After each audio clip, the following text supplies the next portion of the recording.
নমস্কার, পাঁচ ফোড়নের রান্নাঘরে আপনাদের সকলকে সাদর আমন্ত্রণ জানাই। তো আমার রান্না কেমন লাগছে আপনাদের অবশ্যই জানাবেন।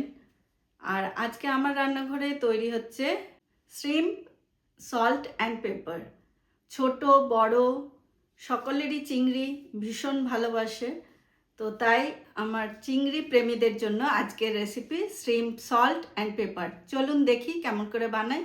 শ্রিম্প সল্ট অ্যান্ড পেপার বানাতে লাগছে অবশ্যই চিংড়ি মাছ, লাগছে কর্নফ্লাওয়ার, আদা রসুনের পেস্ট, বেশ খানিকটা গোলমরিচ ক্রাশ করা, লাগছে চিলি ফ্লেক্স, লাগছে বাটার, রসুন কুচি, ধনে পাতার ডাটা কুচি, লাল ক্যাপসিকাম, সবুজ ক্যাপসিকাম, লঙ্কা কুচি, আর লেবু, আর লাগছে লবণ। তো এবার আমি ম্যারিনেশন করছি, দিচ্ছি লেবুর রস,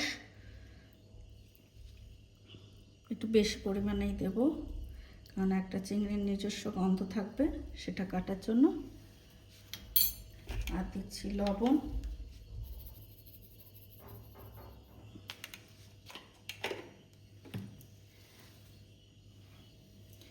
আর দিচ্ছি আদা রসুনের পেস্ট,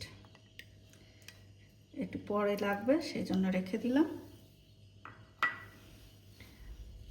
আর দিচ্ছি একটু গোলমরিচের চিলি ফ্লেক্স। এটা একটু আধ ঘন্টা রেখে দিতে হবে। কর্নফ্লাওয়ারটা আমি প্লেটের মধ্যে ছড়িয়ে নিচ্ছি, যদি লাগে তখন আবার নেব। এরপরে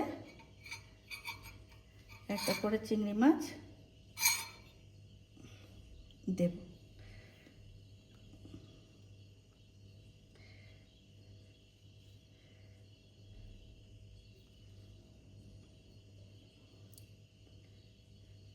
আপনারা তো নিশ্চয়ই জানেন, তাও আরেকবার বলে দিচ্ছি, চিংড়ি মাছের উপরের দিকটা কেটে সুন্দর করে যে একটা কালো মতো শিরা থাকে সেটাকে বার করে নিতে হয়। তো এইভাবে সমস্ত করে নিয়ে আসছি আমি ফেরত আপনাদের কাছে। সব চিংড়িগুলোকে আমি কর্নফ্লাওয়ার কোটিং করে নিয়ে চলে এসেছি। কড়াই গরম হয়ে গেছে, দিয়ে দিচ্ছি বাটার।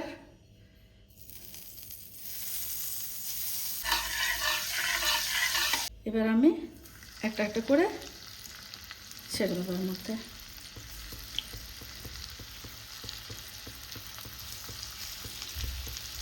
সুন্দর বাদামি করে ভেজে নেব। কি অপূর্ব একটা গন্ধ বেরিয়েছে বাটারের মধ্যে চিংড়ি মাছ। ইস, আপনাদের কাছে যদি পৌঁছাতো কি যে ভালো লাগতো।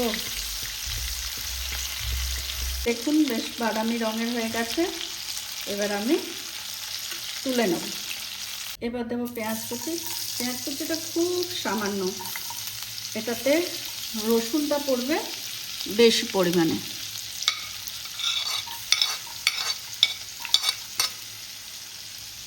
দিলাম সবুজ ক্যাপসিকাম, দিলাম লাল ক্যাপসিকাম,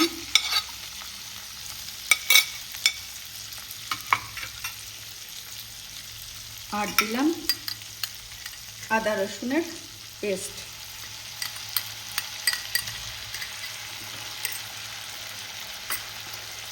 আর অবশ্যই রান্নার স্বাদ বাড়াবে লবণ, সেটা ভুলে গেলে কিন্তু চলবে না, সেটাকে দিতেই হবে।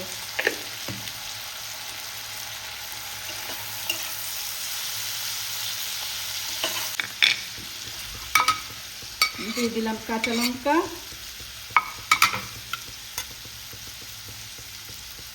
দিয়ে দিলাম ক্রাশ গোলমরিচ, দিয়ে দিলাম চিলি ফ্লেক্স।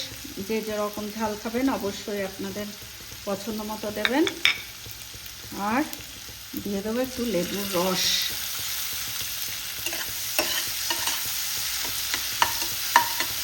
তারপরে চলে আসবে চিংড়ি মাছ।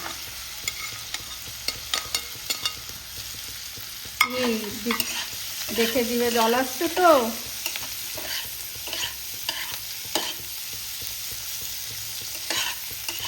একদিন সবাই চলে আসুন আমার বাড়িতে, আপনাদের করে খাওয়াবো। সামনাসামনি বলবেন কেমন লাগলো।